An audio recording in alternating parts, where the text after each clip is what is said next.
Hi everyone, it's Felicia with Dear World Traveler. If this is your first time to my channel, welcome. If it's not, welcome back. In this video, I'll give you a review of Phnom Penh, Cambodia based on my trip there. I'll tell you things to do, places to eat, and where to stay. This is also the second video in a two-part review. The first was a review of Siem Reap. I talked about the visa requirements for Cambodia, and I also gave a rating of the city based on my experience there. If you haven't seen my review of Siem Reap, you can check out the link in the description box below. Alright, now let's get into Cambodia's capital city, Phnom Penh. To get to Phnom Penh, I rode in a post office van from Siem Reap. Yes, it is exactly what it sounds like.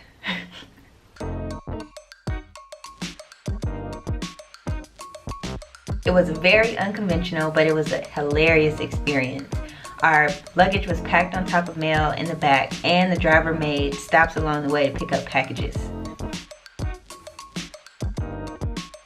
The ride was about 5 to 6 hours long, and there were about 6 of us in the van, including myself. We also made a quick rest stop so we could all use the bathroom and get some food. The total cost of the ride was only $8. So if you are traveling on a budget, this is definitely an option for you. The bus leaves from the main post office in Siem Reap, and you can purchase the tickets online. I'll include the website in the itinerary that's linked below. If the post office van isn't for you, there are also other ways to get to Phnom Penh. I'll also include those options in the itinerary that's linked in the description below. Once you get to Phnom Penh, I recommend you do a bike tour. We did a half-day bike tour where we rode past temples, we rode through farmlands, and we stopped by a small silk making shop. It was a really good way to experience the culture. You could also go to the central market to see fresh produce or seafood, or you could just grab a bite to eat there. Now let's talk about where to eat. The first place is Cousin's Burgers and Coffee. It's a nice place for lunch, and the burgers and fries were good. Next up is Hummus House. It's a Lebanese restaurant that's good for dinner, and the food was great. We also had lunch on the bike tour. I think the name of the place may be 99 Restaurant, but the sign was in the native language, so I don't really know for sure. It had family-style servings, and it kind of felt like I was eating in a cafeteria. It very much felt like a local restaurant, and I'm pretty sure no one there spoke English. Either way, the food was great, and it tasted authentic. Okay, I've told you what to do and where to eat. Here's where I stayed. The Tea House Hotel. The lobby felt somewhat like an oasis, and it was very cozy to relax in. The hotel also provided breakfast and had free tea tasting in the lobby. Our room was small, but for $42 a night, we'll take it. That sums up my review of Phnom Penh. To make it easier for you to plan and book your trip, I've created a full itinerary for you to use and posted it on dearworldtraveler.com. I'll link the itinerary in the description below. Before I go, I'm going to do a quick rating of Phnom Penh out of 5 stars.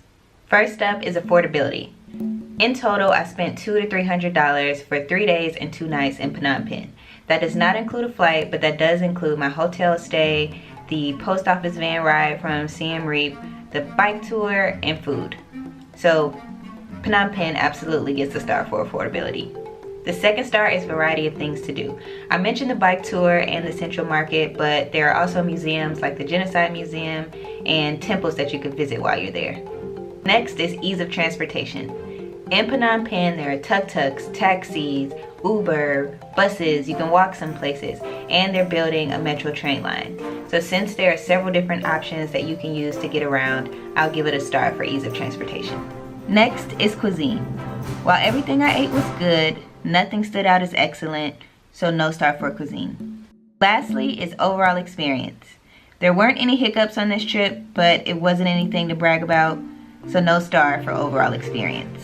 That gives Phnom Penh a 3 out of 5 star rating. Would I go back to Phnom Penh? Probably not.